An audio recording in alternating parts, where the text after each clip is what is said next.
So to do that, to go into an environment where the conscious language is not necessarily about love, and to be able to introduce that skillfully in a way that everyone acknowledges the benefits, that takes a lot of skill and experience. And I'm wondering if you could share where and how you developed those skills, if there were actual techniques you studied or practices or...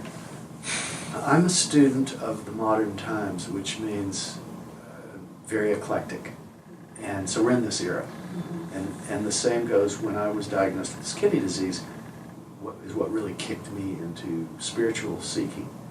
And first it had to do with health, but then, there's something, I have to be, health is the full being. And one of the earliest kind of learnings I derived from that is psychological, emotional, spiritual are probably more important than all the physical stuff at the end of the day. I can do all the great physical things, but if I'm unhappy, suspicious, negative, it's probably going to counteract it. So the only thing I can say is diverse exposure and listening, watching, inquiry, reflection, and then practice. And there was no one thing I learned about it. There have been many different teachers' teachings, experiencing, expression, and then falling on my face and meeting the next great teacher, and just refining over time. I'd say, my summary is usually, seek and you shall find. I want to understand human existence better. I want to understand the meaning of life better.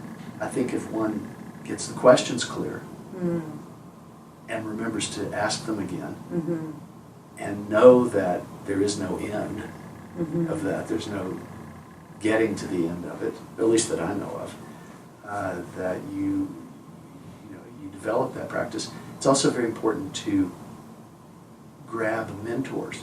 Now, I don't just mean in the formal way of will you teach me on a regular basis. That's incredibly important, and I've always done that practice in the form, whether it's therapists or coaches and things like that. But I'm always fascinated to see how people are, and especially how they are when the going's a little tougher.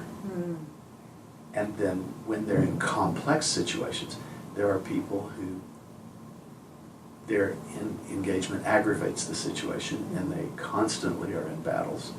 And there are those who manage to calm even the toughest circumstances.